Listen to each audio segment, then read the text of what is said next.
आप देख रहे हैं एनएमएफ न्यूज। कोर्ट से लग रहे झटकों से केजरीवाल अभी उभरे नहीं कि इस बीच आम आदमी पार्टी के होश उड़ा देने वाली एक और खबर सामने आ गई। इस बार झटका ताजा सामने आए सी वोटर और इंडिया टुडे के सर्वों से लगा, क्योंकि इन सर्वों ने केजरीवाल क्या ममता बनर्जी को भी आईना दिखा दिया कि अब खेल खत्म हो चुका है। तो चलिए सबसे पहले दिल्ली में ये सर्वे क्या बोल रहे हैं खुलासा करते हैं।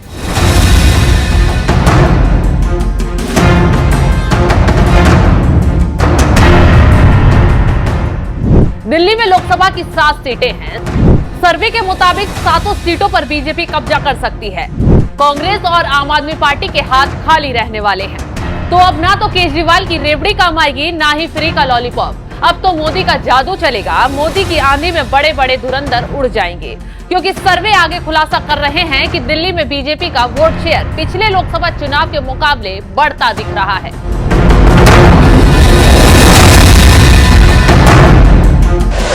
क्या कहता है इंडिया टुडे सी वोटर का सर्वे?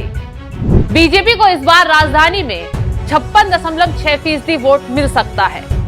25.3% वोट शेयर के साथ कांग्रेस दूसरे नंबर पर आ सकती है। वहीं आम आदमी पार्टी 14.9% वोट शेयर के साथ तीसरे नंबर पर आ सकती है। सर्वे से एक बात साबित हो रही है कि मोदी को हटाने के लिए कितने भी दल इकट्ठा होकर जोर लगा लें, खुद ही हिल जाएंगे। चौंकाने वाली बात तो यह है कि तीनों पार्टियों को अलग रखकर किए गए सर्वे में बीजेपी को कांग्रेस और आम आदमी पार्टी के कुल वोट शेयर से ज्यादा वोट मिलने की संभावना दिख रही है। कांग्रेस और आप के वोट को जोड़ दें तो कुल 40.2% होता है, जबकि बीजेपी को 56% से भी ज्यादा वोट मिलने की संभावना जताई जा रही है। सर्वे की माने तो आम आदमी पार्टी और कांग्रेस के साथ मिल जाने पर भी दिल्ली में बीजेपी को टेंशन नहीं होगी। यानी कि मोदी दिखाएंगे 56 वाला दम, आप हो जाएगी कांग्रेस से भी कम। केजरीवाल को घोटाले ले डूबने वाले हैं। दिल्ली की जनता ने मानो केजरीवाल को पूरी तरह नकार दिया है। वहीं 2019 के लोकसभा चुनाव की वोट शेयर पर भी नजर डालते हैं। इस बार बीजेपी को ज्यादा वोट मिलते दिख रहे हैं। 2019 के चुनाव में पार्टियों का वोट शेयर, बीजेपी को 56% वोट शेयर हासिल हुआ था। दूसरे नंबर पर कांग्रेस को 22.50% वोट मिले थे। तीसरे नंबर पर आम आदमी पार्टी को 18.10% वोट शेयर मिला था। लेकिन इस बार आम आदमी पार्टी और ज्यादा घाटे में जाती हुई दिखाई दे रही है। जब से ये सर्वे सामने आए हैं तब से केजरीवाल का सिर चकरा गया है। एक तरफ गिरफ्तारी की तलवार लटकी हुई है तो दूसरी तरफ लोकसभा सीट पाने की सपना चकनाचूर होता दिखाई दे रहा है। खैर, जो हाल केजरीवाल का है वही हाल ममता बनर्जी का भी हो रहा है। पश्चिम बंगाल को लेकर चौंकाने वाले नतीजे देखने को मिल रहे हैं। ममता बनर्जी के गढ़ बंगाल में बीजेपी तेजी से बढ़ती हुई दिखाई दे रही है। सर्वे के मुताबिक बीजेपी और टीएमसी के बीच सिर्फ 3% वोटों का ही अंतर दिखता नजर आ रहा है। बंगाल में लोकसभा चुनाव में बीजेपी को करीब 40% वोट मिल सकते हैं। टीएमसी को 43.5% वोट मिलने का अनुमान है। कांग्रेस को 9.2% वोट मिलने की संभावना है। टीएमसी को बंगाल में 22 सीटें मिल सकती हैं। बीजेपी को बंगाल में 19 सीटें मिल सकती हैं। कांग्रेस गठबंधन के पास सिर्फ 1 सीट जा सकती है।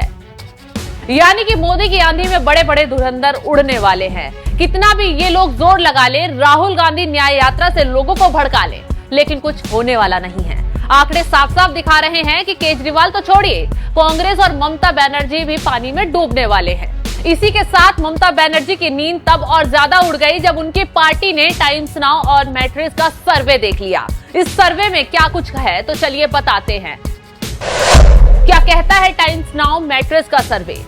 ममता बनर्जी की पार्टी को 42 सीटों में से 26 सीटें जीतने का अनुमान है। बंगाल में बीजेपी के 15 सीटें जीतने की संभावना है। कांग्रेस और लेफ्ट अलायंस बंगाल में सिर्फ 1 ही सीट जीत सकती है। टीएमसी को 42.6%, बीजेपी को 41.5%, कांग्रेस और लेफ्ट को 11.9% वोट मिल सकते हैं। कुल मिलाकर ये सर्वे साबित कर रहे हैं कि बीजेपी का डंका ही बजेगा और पहले से ज्यादा फायदा बीजेपी को मिलेगा। न विपक्षियों का इंडिया गठबंधन काम आएगा और न ही अलग अलग चुनाव लड़ने का फैसला। आने वाले दिनों में विपक्ष का काम तमाम होता दिखाई दे रहा है, क्योंकि लोग वादों से नहीं मोदी सरकार के कामों से खुश है। फिर चाहे वो भ्रष्टाचार पर नकेल हो, आर्टिकल 370 हटाना हो, अयोध्या में राम मंदिर बनाना हो या फिर विकास की बयार चलाना हो, सरकार ने कर दिखाया है।